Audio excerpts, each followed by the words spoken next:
कामावरनं मी घरी चाललेलो आणि वाटत गर्दी दिसली हो.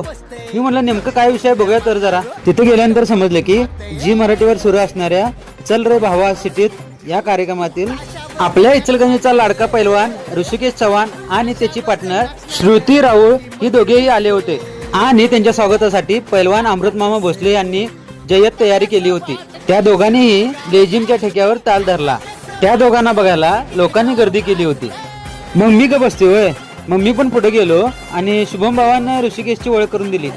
भावांनो, माझा तर फुल सपोर्ट आहे ऋषिकेश आणि श्रुतीला, तर तुम्ही पण फुल सपोर्ट करायला लागते. आता कसं वाटतंय सिटीत गाव गाजतंय. आता कसं वाटतंय सिटीत गाव गाजतंय. आता कसं वाटतंय सिटीत गाव गाजतंय. आता कोण राबणार कोण गाजणार कळणार कळणार. चल भावा.